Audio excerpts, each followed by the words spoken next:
있으면 따뜻한 봄이, 완연한 봄이 우리 주변에 다가옵니다. 입춘이 지난 지는 꽤 오래됐습니다.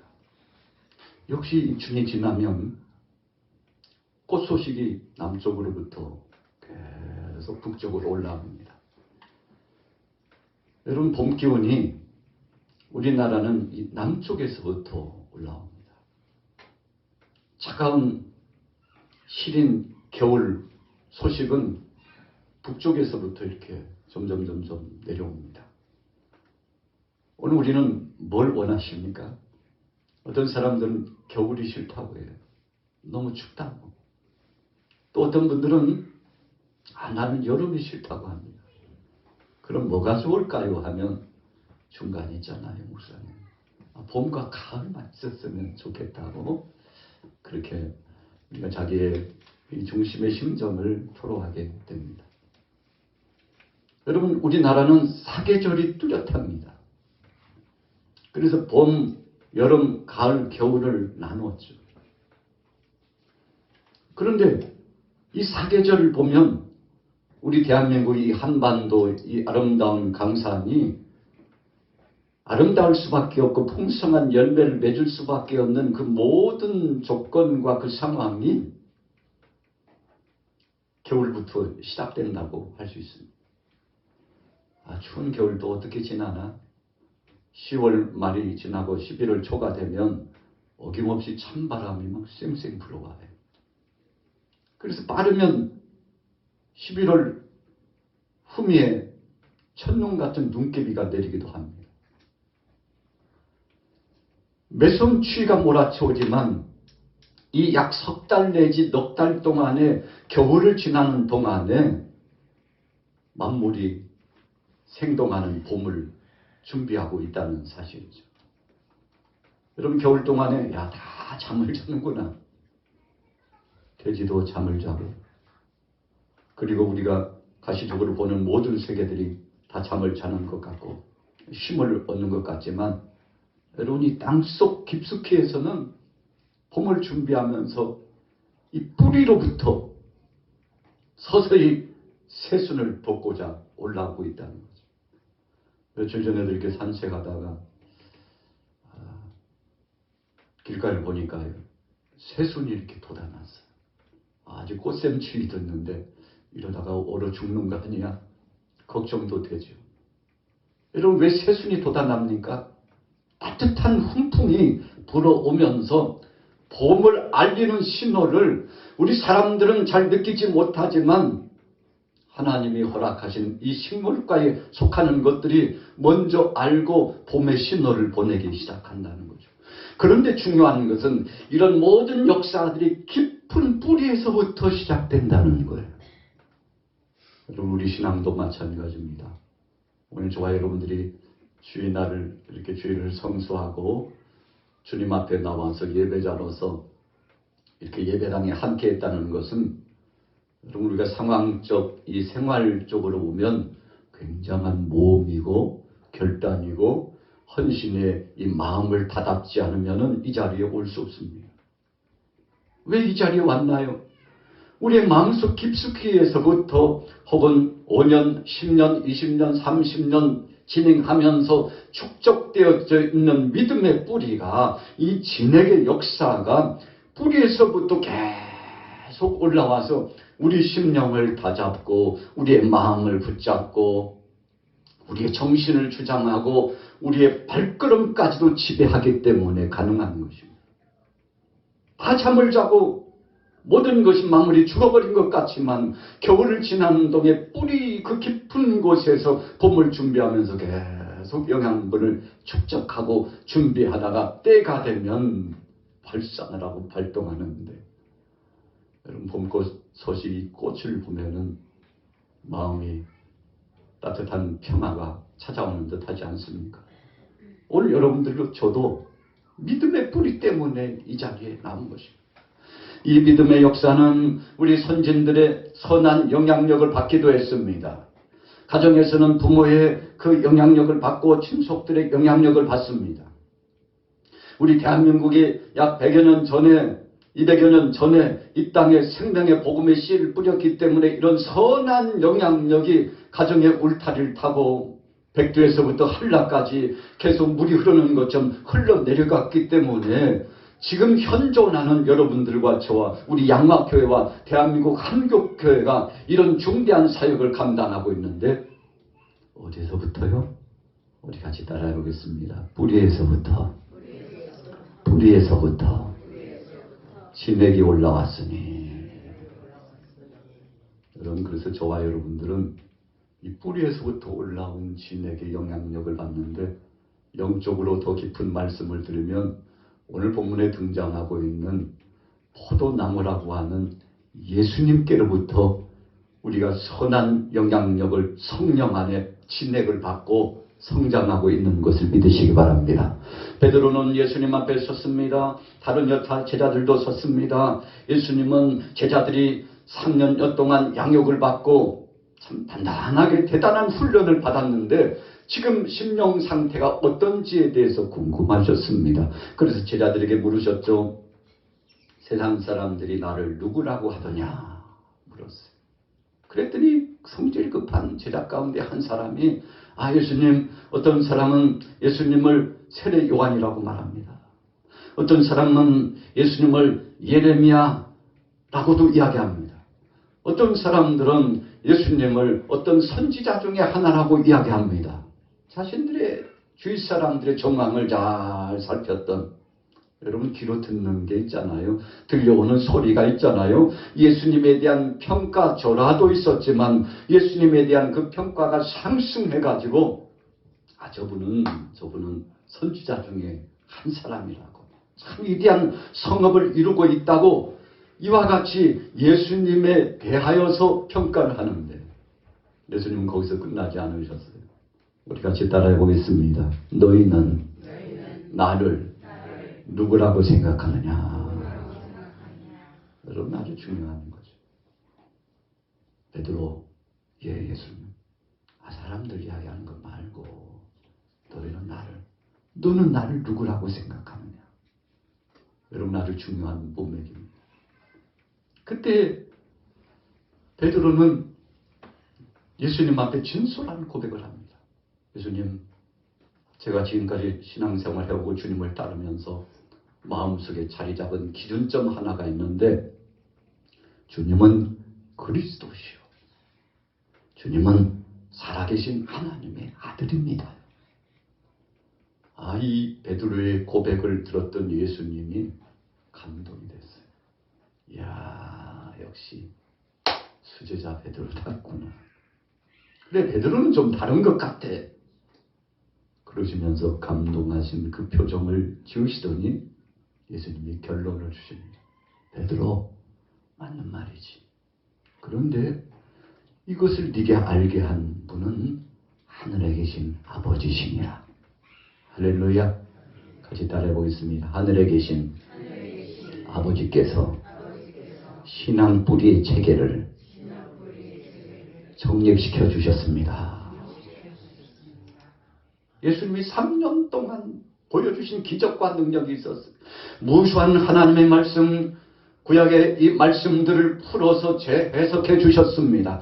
그래서 그 능력의 말씀을 이 마음속 밭에 새순이 돋도록 그렇게 말씀을 다잡고 온전한 신앙을 가졌으면 좋겠습니다만, 유약한 제자들이 그러지 못했어요. 수시로 흔들렸습니다. 수시로 넘어졌어요. 깊은 갈등 가운데서 신앙의 뿌리마저도 흔들리는 것 같아요. 그때마다 예수님께서 베드로를 붙잡아 주시고 야고보와 요한을 붙잡아 주시고 이 수제자급에 속한 세 제자뿐만 아니라 12제자를 강건케 하시고 또 70인의 제자와 500여 제자, 무수한 제자들을 주님께서 강건케 하셨는데, 여러분, 우리 주님께서 사랑하는 제자들이 온전한 신앙 고백을 가지고 신앙의 뿌리를 깊이 내려서 흔들리지 않기를 원하고 계셨던 것입니다. 여러분, 그래서 이 신앙의 뿌리라고 하는 것은 그리스도를 중심으로 시작됩니다. 이 신앙의 뿌리는 예수 그리스도가 메시아라고 하는 은혜 사상 안에 우리 마음속에 이 십자가의 능력이 새겨져야만이 흔들리지 않는 믿음이 되는 겁니다. 어떤 사람은 40년, 50년 신앙생활 했어도 아직도 예수님이 나의 구주이신 것을 온전히 고백하지 못하는 사람이 있대요. 아유, 목사님, 그 설마요. 그런 사람이 있을까요? 어떤 사람은 오랜 동안 신앙생활했지만 성령님이 어떻게 역사하시는지, 또 교회의 구조적인 구성과 교회를 이끌어 가시는 하나님의 섭리적인 관점 안에서 영안이 열려져서 똑바로 하나님의 뜻을 바라보는 그런 역사가 생각보다 그런 믿음이 체계적으로 발전되고 열매를 맺지 않은 사람들이 꽤 많이 있다네요. 그러나 오늘 여기에 참여하신 분들은 신앙의 체계가 온전히 말씀 안에서 굳어진 줄로 믿습니다. 할렐루야. 예수님이 나의 주님이시오 십자가상에서 나를 위하여 우리를 위하여 못 박여 죽으셨다는 사실을 믿음으로 고백합니다. 할렐루야. 사랑의 예수님께서 이 땅에 3년 동안 계셨지만 그러나 십자가상에 못 박여 죽으시고 3일 만에 부활하시고 40일 동안 계시다가 승천하셨는데 구름을 타고 올라가셨다고 했습니다. 육안으로 보니까 마치 구름 사이에 겹겹이 쌓여서 구름을 타고 올라가시는 것처럼 보일 만큼 주께서 높은 곳으로 알 수 없는 미지의 세계, 하나님만이 정립해 놓으시고 정한 그 세계 은혜의 보좌로 하나님께서 역사하심 따라 주님께서 승천하셨는데 그것으로 끝나는 것이 아니고 승천하신 그 주님께서 다시금 때가 되면 언젠가 오늘 저와 여러분들을 데리러 분명히 오실 터인데 그냥 오시지 않고 우리가 있을 곳을 준비하시며 사랑의 주님이 오실 줄로 믿습니다. 우리 같이 따라해 보겠습니다. 나의 집을, 우리의 집을 준비하시고 오실 것입니다. 여러분, 이것이 신앙 고백의 진수요 뿌리를 내리는 것입니다. 그래서 어떤 환난과 풍파가 찾아와도 흔들리지 않는 초석의 믿음이 예수 그리스도 안에서 말씀 속에서 있는 것입니다. 그래서 오늘도 여러분들이 주일을 성수하며 주님 앞에 나온 것은 어떤 상황과 정황이 있지만 그러나 예수님이 나의 구주시고 주님의 몸된 교회가 역동적으로 이 복음 증거의 사역을 감당해야 되기 때문에 그 어떤 일보다도 가장 중요시하는 우선순위를 주님의 몸된 재단에 두고서 하나님 앞에 나와서 성실성 있게 예배자로 헌신하는 것이죠. 어떤 사람들은 이 예배를 준비하면서 지난 주일날 주일을 보내고 나서 오후 시간부터 또 다른 한 주를 준비하고 새벽 제단을 통해서도 주님 앞에 영광드리고 수요예배와 금요예배를 통해서도 또 목요일 성회를 통해서도 한장하고 자기 자신을 돌아보고 성찰하고 주님 생각해 보니까 벌써 주일 지난 지가 이틀 3일 지났는데 왜 이렇게 믿음이 연약해지고 주님 앞에 감격스러운 예배자로서 헌신한 지가 얼마 되지 않았는데 마음이 자꾸만 쪼그라들고 하나님이 역사하시는 섭리의 관점에서 큰 은혜와 역사적인 비전을 보지 못하고 그냥 내 앞에 있는 문제에 치여가지고 이 문제에 짓눌리고 세상의 새풍의 소리가 귀로 들려오는데 절망감이 몰려오고 세상의 모든 정황들이 나를 낙담케 하는데 그것에 지배에 당하고 내 삶의 송두리째 망가지고 있는데 주님 어떡합니까? 주님 어떻게 해야 됩니까? 여러분, 그래도 이런 생각을 가지신 분들은요, 주님이 사랑하셔서 새롭게 하시기 위한 디딤돌 발판을 성령 안에서 허락하십니다.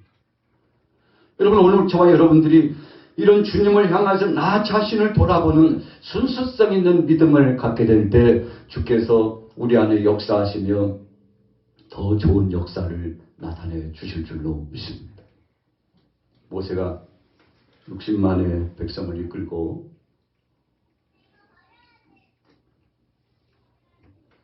애굽 람세스에서부터 출발을 했습니다.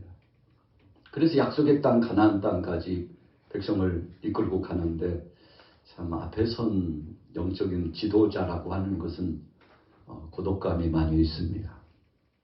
왜 그러십니까? 함께 하고 있는 이 60만이 장정만 60만이에요. 모세 편에 서고 하나님 영광 편에 서질 않아요. 그래서 자꾸 애굽에서 나온 지 얼마 안 됐는데 애굽의 철병거 600승이 쫓아오니까 이 다 죽은 사람처럼 돌을 들어가지고 모세를 치려고 하는 기세로 항거하면서 아니 모세요, 우리를 그냥 애굽에 내버려 두지 왜 데리고 와가지고 지금 홍해 앞에서 이제 다 죽게 생겼네. 애굽에 600승의 철병거가 나와서 우리를 치면 우리는 꼼짝없이 다 죽었고 나뿐만 아니라 우리 사랑하는 저 자식과 함께하고 있는 가족들이 다 죽게 생겼는데 어떡할 거냐고 책임지라고. 그러면서 모세가 그 순간 하나님 앞에 엎드렸죠. 모세는 하나님의 역사하시는 섭리를 알고 있었기 때문에 엎드려 기도하는 것입니다. 백성들은 아직 그들의 영적인 심령 속에 감지하지 못했어요. 하나님의 역사하실 그 놀라운 은혜를 마음속에 생각을 품지 못했어요. 그래가지고 급전망하는데 하나님께서 모세에게 확증을 주십니다. 두려워하지 말고 걱정하지 말고 오늘날 이 백성들 앞에서 내가 행할 놀라운 역사를 너희는 가만히 있고 내가 행할 이 놀라운 역사를 경험하라. 그래서 모세가 하나님의 말씀을 받자하고 그 말씀을 순수성 있게 그대로 전합니다. 여러분, 주의 종 말씀을 전하는 사명자들은 그런 것입니다. 자신의 말을 전하다 보면 인간적인 욕심이 따르고 육신적인 세상의 세풍이 젖어들고, 그러나 하나님의 말씀을 받은 대로 그대로 대언하여 선포하면 그 말씀이 백성들에게 감동을 주고 그 말씀의 능력이 새로운 변화를 주는 거죠. 그래서 모세가 중심이 아니고 우리 같이 따라해 보겠습니다. 하나님 말씀이 중심이었습니다.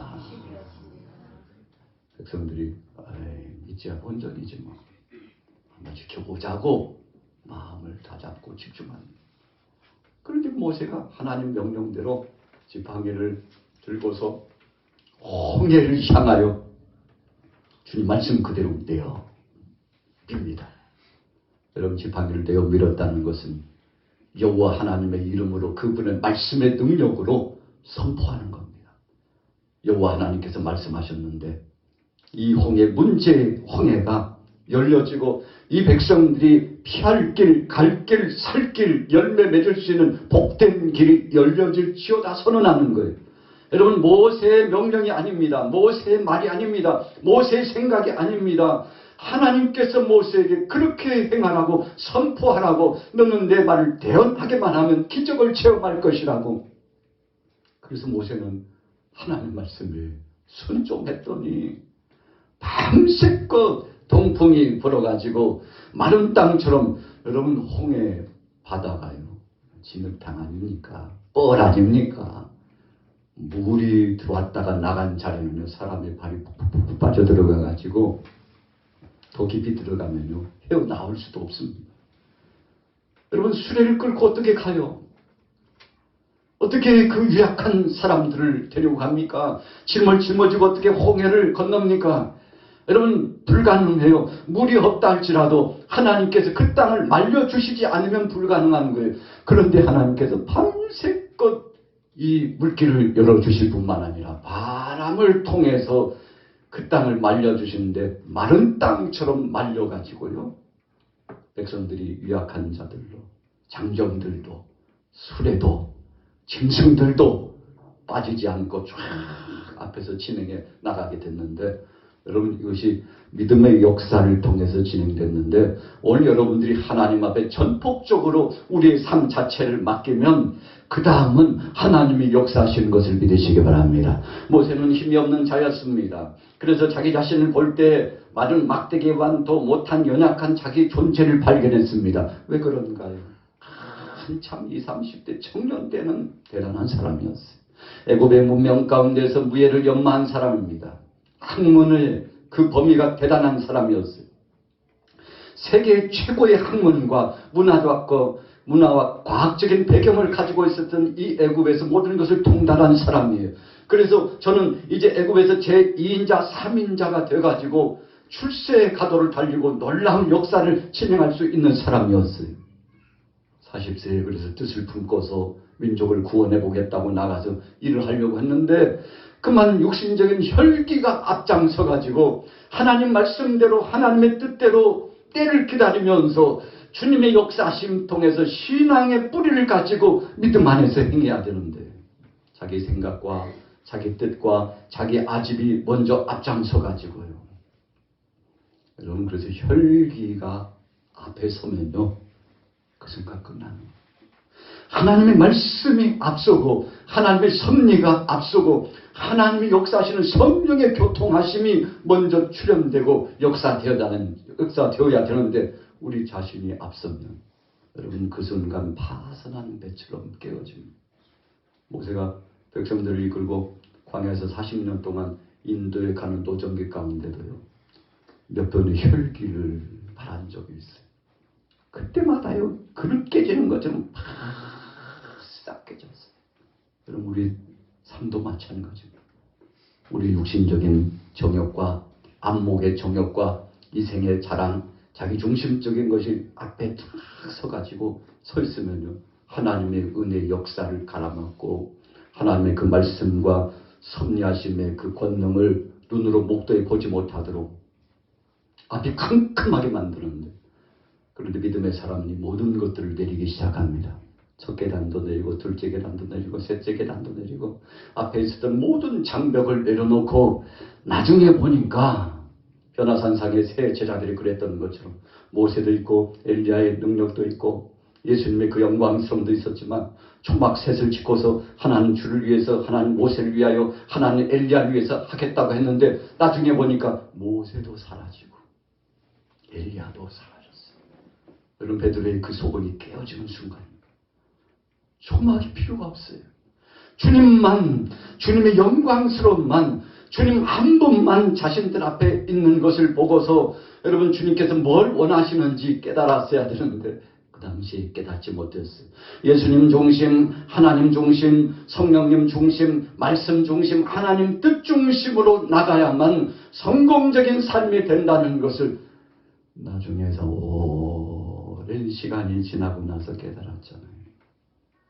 모세도 느부산에서 약속의 땅 가나안 땅을 이렇게 보고 있는데 이제 모세 나이가 120세, 80세의 부름을 받아가지고 40년이 훌쩍 지나갔어요.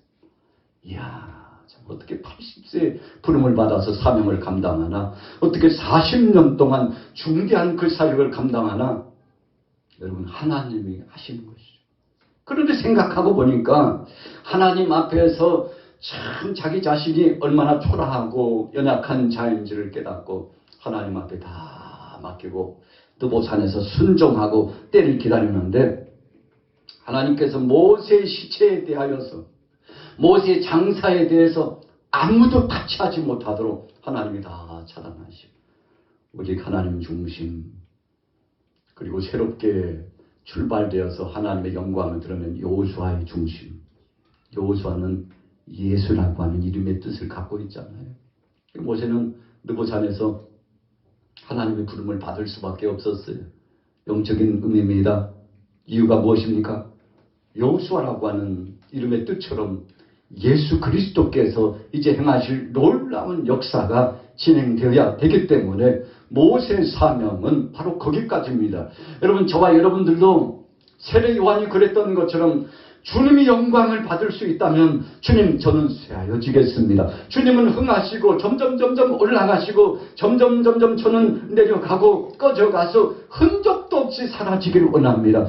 주님만이 영광을 받으시옵소서. 세례 요한이 이 마음을 품고서 사명감을 가지고 사명을 감당하니까 예수님께서 세례 요한을 칭찬하셨는데 세상에 말이야 여자가 낳은 자 중에 세례 요한이 가장 큰 자니라. 할렐루야. 우리 같이 따라해 보겠습니다. 사랑의 주님이 높여주셔야 진짜 백입니다. 예수님이 세례 요한을 높이 높여주셨어요. 세상에 여자가 낳은 자 중에 최고구나. 세례 요한을 높여주셨어요. 여러분 그런데 역사적으로 세례 요한이 살아간 삶을 보세요. 광야에 가가지고 요단강 인근 광야에 가가지고 긴 목을 지키면서 순례자들이 지나갈 때 낙태 토롯을 입고 메뚜기와 석청을 먹으면서 참 저기 고지야 저 옷샘 옷 참 모양새가 왜 그래? 세례요한을 보면 이상하고 희한하게 옷을 입고 있어요. 먹는 음식도 참 특별해요. 그런데 회개하라 천국이 가까웠느니라. 환영받지 못했습니다. 여러분 회개 복음을 선포하면 오늘 저와 여러분들에게 때로는 달콤한 말씀이 들어오면 나를 위하고 나를 축복하고 나를 사랑하는 것 같고 나와 함께하는 것 같고 저분은 나를 극진히도 예우하는 것 같고 그러지만 여러분 하나님의 말씀을 붙잡고 당신 한 주간 동안 죄를 얼마나 지었으면 하나님께서 지금 진노하시고 심판하게 생겼는데 회개하라고 통곡해도 시원치 않아 옷을 찢는 것처럼 마음을 찢고 하나님 앞에 엎드려서 회개하라고 정신 바짝 차려. 여러분 이렇게 회개 말씀을 선포하면 즐거워하고 박수치고 야 역시 우리 교회는 살아있는 말씀 능력의 말씀 우리 목사님 역시 진에게 말씀 끈끈한 은혜의 말씀을 전해준다고 생각할 사람 여러분 백중에 그렇게 많지 않아요. 그러나 오늘 여러분들은 바로 그 주인공이 될 줄로 믿습니다. 할렐루야. 세례요한이 회개하라 천국이 가까우니 세례요한은 자기 자신을 보면서 주님 앞에 자기 자신을 쳐서 복종시키고 엎드렸습니다. 그래서 사람들이 세례요한이 무수한 사람들이 따르니까 당신을 보고 요즘 사람들이 뭐라고 하는 줄 알아요? 선지자 중에 선지자라고 당신을 칭찬하고 있다. 그러니까 세례요한이 무슨 얘기예요? 나는 지금 요즘 두각을 드러내고 계시는 예수님 소문 들으셨죠? 그 예수님의 신발끈을 풀기에도 감당할 수 없는 그분의 종 중에서 상종이라고 종 중에서 상종이라고 그렇게 하면서 자신을 겸손히 하고 주님 앞에 모든 것을 영광 돌렸는데 여러분 이런 역사가 어디서부터 나온 것입니까? 온전한 신앙의 뿌리, 믿음의 뿌리, 하나님 중심의 뿌리, 사명감에 불탄 그 중심, 내 삶의 일거수일투족은 하나님께 달려있다고 생각했기 때문에 여러분 육신적으로 보면 초라하게요. 목이 잘려가지고 우리가 초대교회 당시에도 선교자들이 목이 잘려가지고 선교하는 것을 보면 참 끔찍하기도 하고 어떻게 저런 인생을 마치게 되느냐. 그런데 예수님 뭐라고 평가하시고 말씀하셨습니까? 여자가 낳은 자 중에 가장 큰 자다. 여러분 주님께서 평가해 주시는 것이 진짜 이게 평가 아닙니까? 오늘 세례요한이 그와 같은 주님으로부터 칭찬을 받을 수 있었던 것은 오직 예수 그리스도만이 거룩한 형상을 이루고 무사람들 앞에서 하나님으로서 메시아로서의 사역을 감당하시고 복된 열매를 맺으실 분이라고 주님을 높이 그리고 마지막에요. 자신이 제자들조차도 예수님을 따라가라고. 나도 저분을 위해서 이 사명을 감당하는 거고 나의 존재 의미도 바로 저분을 위한 것이라고 너희들도 앞으로 나 따라오지 말고 이제부터는 때가 되었으니 예수님 따라가라고. 자신의 제자들을 다 예수님께 돌려보냈죠. 그래가지고 어떤 제자들이 소문을 듣고는 예수님 세례요한은 기도도 잘 가르쳐주고 막 이래저래 잘한 게 맞는데 우리에게도 기도를 가르쳐 주옵소서. 그 말씀이 그냥 나온 것이 아니에요. 여러분 하나님 중심으로 나갔어요. 하나님 중심으로 가니까 홍해가 갈라졌습니다. 여러분 요단강이 갈라질 때에도 제사장들이 말씀의 중심에 터가 있었던 그 법궤, 십계명 두 돌판이 있는 그 법궤를 제사장들이 내 귀퉁이를 다 메고서 요단강을 향하여 진입해 들어갑니다.